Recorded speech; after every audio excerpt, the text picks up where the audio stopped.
Assalamualaikum warahmatullahi wabarakatuh.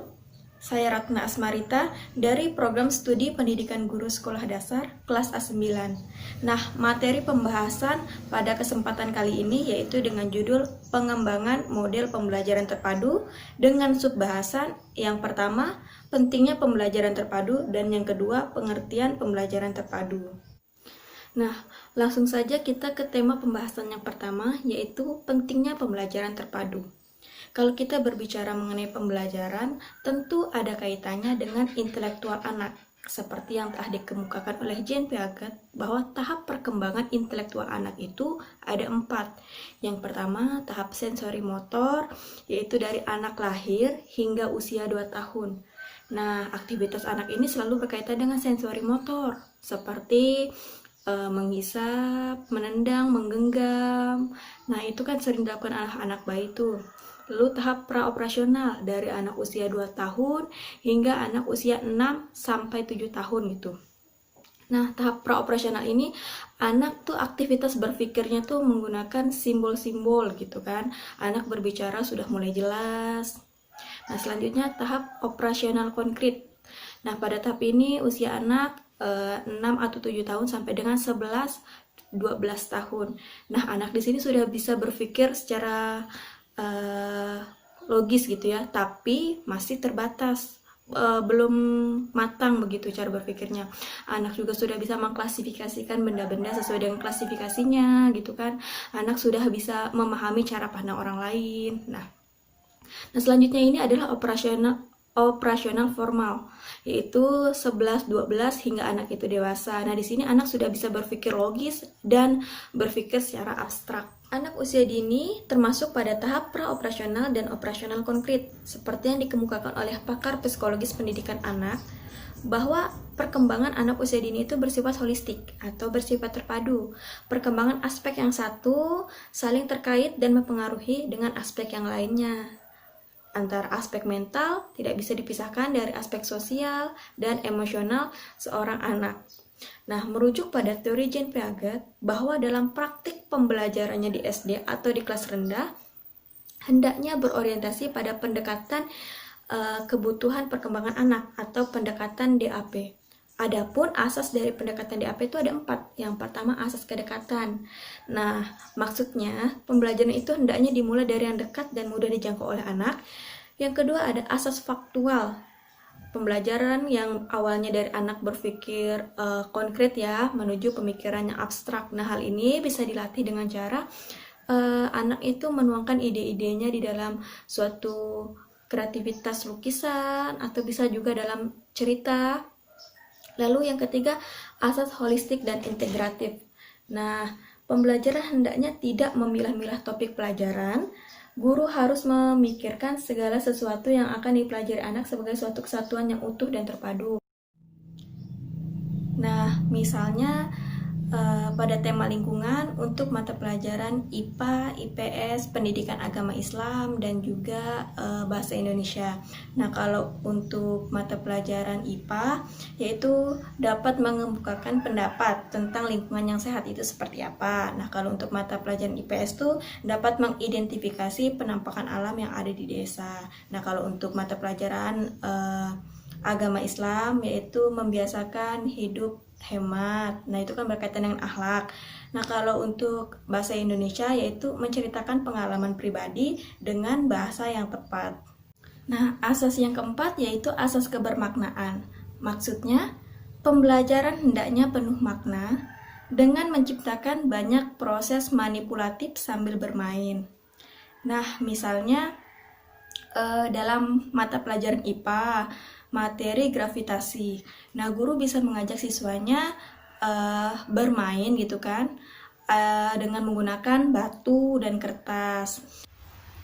Antara batu dan selembar kertas, bila dilambungkan ke atas, manakah yang lebih dulu jatuh ke lantai? Nah, dengan proses belajar sambil bermain, proses belajar sambil manipulatif, maka siswa akan mengingat pembelajaran tersebut dan akan tahan lama dalam ingatan siswa. Nah, juga contohnya dalam memadukan warna. Misalnya antara warna merah dan padukan dengan warna kuning, hasilnya warna apa? Merah dengan kuning dipadukan hasilnya warna orange. Kuning dan biru dipadukan hasilnya warna hijau. Biru dicampur dengan merah hasilnya warna ungu. Nah, ajak siswa untuk ikut mempraktikkan, ikut bermain. Karena hasil dari pembelajaran yang seperti itu akan mudah dipahami dan tahan lama dalam ingatan siswa. Kenapa pembelajaran terpadu cocok digunakan di sekolah dasar? Nah, alasan yang pertama, pendidikan di sekolah dasar harus memperhatikan perkembangan intelektual anak. Nah, seperti yang telah dibahas tadi bahwa anak usia dini atau sekolah dasar ini masuk pada tahap operasional konkret, di mana mereka sudah bisa berpikir logis tapi masih terbatas gitu, belum matang pemikirannya. Lalu yang kedua, alasan yang kedua, untuk mengurangi fenomena anak tidak mampu melihat dan memecahkan masalah dari berbagai sisi, sedangkan anak harus memiliki cakrawala yang luas. Nah, selanjutnya integrated atau terpadu bisa mengacu pada integrated curriculum atau kurikulum terpadu, atau integrated approach, pendekatan terpadu, atau integrated learning, pembelajaran. Menurut Atkinson dalam Ahmad menyatakan bahwa pembelajaran terpadu merupakan aplikasi salah satu strategi pembelajaran berdasarkan pendekatan kurikulum terpadu yang bertujuan untuk menciptakan atau membuat proses pembelajaran secara relevan dan bermakna bagi anak. Pembelajaran terpadu didasarkan pada pendekatan inquiry, di mana dalam pembelajaran melibatkan siswa mulai dari merencanakan, mengeksplorasi, dan brainstorming dari siswa. Nah, dengan pendekatan terpadu, siswa didorong untuk berani bekerja secara berkelompok dan belajar dari hasil pengalamannya. Alasan perlunya menggunakan pendekatan terpadu menurut Direktorat Tenaga Kependidikan. Alasan yang pertama yaitu alasan empirik, karena pada hakikatnya pengalaman hidup itu bersifat kompleks dan terpadu. Artinya menyangkut berbagai aspek yaitu saling terkait. Nah, contohnya pergi ke pasar itu kan aspek sosial. Nah, kalau aspek ekonominya itu memenuhi kebutuhan dapur. Aspek matematikanya itu yang menghitung-hitung itu. Lalu aspek biologisnya ya bahan-bahan apa aja yang dibeli. Nah, contoh lainnya kerja bakti itu kan aspek sosialnya. Aspek dari agamanya tuh ya karena kebersihan merupakan sebagian dari iman. Nah, kalau aspek biologisnya itu kan kebersihan itu penting untuk kesehatan tubuh dan kesehatan lingkungan juga. Alasan yang kedua yaitu alasan teoritis ilmiah. Karena pada keadaan dan permasalahan dalam kehidupan akan terus berkembang selaras dengan perkembangan ilmu pengetahuan dan teknologi. Nah, kita masuk ke pembahasan yang kedua yaitu tentang pengertian pembelajaran terpadu. Dalam Kamus Besar Bahasa Indonesia, istilah terpadu atau integrasi bermakna penyatuan supaya menjadi suatu kebulatan atau menjadi utuh. Nah, yang kedua menurut Trianto, integrasi memiliki sinonim dengan perpaduan, penyatuan, atau penggabungan dari dua objek atau lebih. Nah, jadi dari kedua pengertian di atas disimpulkan bahwa pembelajaran terpadu disebut sebagai konsep pendekatan pembelajaran yang melibatkan beberapa mata pelajaran untuk memberikan pengalaman belajar yang bermakna bagi anak. Dua istilah secara teoritis yang saling terkait dan ketergantungan yakni integrated curriculum atau kurikulum terpadu dan integrated learning atau pembelajaran terpadu. Sekarang pengertian pembelajaran terpadu menurut tim PGSD. Nah, yang pertama, pembelajaran terpadu adalah pembelajaran yang beranjak dari suatu tema tertentu sebagai pusat perhatian yang digunakan untuk memahami gejala-gejala konsep lain, baik yang berasal dari bidang studi yang bersangkutan maupun bidang studi lainnya. Nah, yang kedua, pendekatan terpadu adalah suatu pendekatan pembelajaran yang menghubungkan berbagai bidang studi yang mencerminkan dunia nyata di sekeliling dan dalam rentang kemampuan pengembangan anak. Yang ketiga, pembelajaran terpadu adalah suatu cara untuk mengembangkan pengetahuan dan keterampilan anak secara simultan. Dan yang keempat, pembelajaran terpadu adalah suatu cara menggabungkan sejumlah konsep dalam beberapa bidang studi yang berbeda dengan harapan anak akan belajar dengan baik dan bermakna.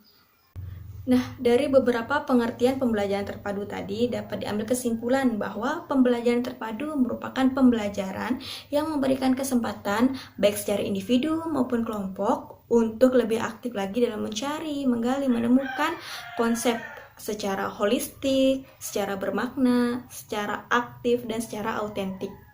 Nah, apa sih makna dari holistik itu?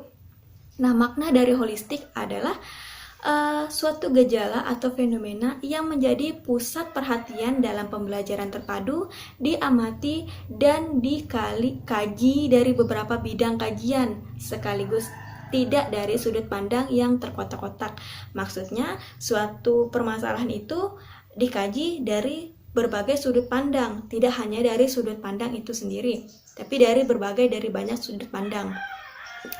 Yang kedua adalah kebermaknaan, yang mengandung arti suatu fenomena dari berbagai macam aspek memungkinkan terbentuknya semacam jalinan antar konsep-konsep yang berhubungan yang dinamai skemata sehingga menimbulkan kebermaknaan dari materi yang dipelajari. Nah, jadi materi yang dipelajari itu bermakna, jadi tahan lama dalam ingatan siswa. Nah, yang ketiga adalah autentik, mempunyai makna bahwa pembelajaran terpadu memungkinkan siswa memahami secara langsung. Nah, yang keempat ini adalah aktif. Aktif ini mengandung pengertian bahwa siswa itu baik secara fisik, mental, emosional, maupun intelektualnya itu aktif dalam pembelajaran sehingga didapatkan hasil yang optimal begitu. Nah, dari beberapa pandangan dan pendapat para ahli di atas mengenai tujuan dan manfaat dari pembelajaran terpadu, dapat disimpulkan bahwa pembelajaran terpadu yang pertama, meningkatkan kebermaknaan belajar karena pembelajaran terpadu mengutamakan keutuhan dan kebulatan pengetahuan yang merupakan refleksi dari pengetahuan teoritis dengan dunia nyata. Yang kedua, pengalaman belajar yang diberikan selalu sesuai dengan tingkat perkembangan anak, baik dari sisi intelektual, sosial, emosional, maupun fisik. Setelah kita mengetahui apa itu pembelajaran terpadu, kita juga perlu untuk mengetahui karakteristik pembelajaran terpadu. Apa saja karakteristiknya? Yang pertama, pembelajaran terpadu berpusat pada siswa. Yang kedua, pembelajaran terpadu dapat memberikan pengalaman langsung kepada siswa. Yang ketiga, dalam pembelajaran terpadu, pemisahan antar mata pelajaran menjadi tidak begitu jelas. Yang keempat, pembelajaran terpadu menyajikan konsep-konsep dari berbagai mata pelajaran dalam suatu proses pembelajaran. Dan yang kelima, hasil pembelajaran dapat berkembang sesuai dengan minat dan kebutuhan siswa. Setelah kita mengetahui karakteristik dari pembelajaran terpadu, apa aja sih tujuan dari pembelajaran terpadu itu? Ada 6. Yang pertama, meningkatkan pemahaman konsep yang dipelajari secara lebih bermakna. Yang kedua, mengembangkan keterampilan menemukan, mengelola, dan memanfaatkan informasi. Dan ketiga, menumbuh kembangkan sikap positif, kebiasaan baik, dan nilai-nilai luhur yang diperlukan dalam kehidupan. Yang keempat, menumbuh kembangkan keterampilan sosial seperti kerjasama, toleransi, komunikasi, serta menghargai pendapat orang lain. Yang kelima, meningkatkan minat belajar siswa. Yang keenam, memilih kegiatan yang sesuai dengan minat dan kebutuhan siswa. Nah, yang terakhir, pembelajaran terpadu mengacu kepada 2 hal pokok. Yang pertama, keterkaitan materi belajar antar disiplin ilmu relevan dengan diikat atau disatukan melalui tema pokok. Dan yang kedua, keterhubungan tema pokok dengan kebutuhan dan kehidupan aktual para siswa. Nah, sekian yang dapat saya sampaikan. Kurang dan lebihnya saya mohon maaf. Saya Ratna Asmarita. Wassalamualaikum warahmatullahi wabarakatuh.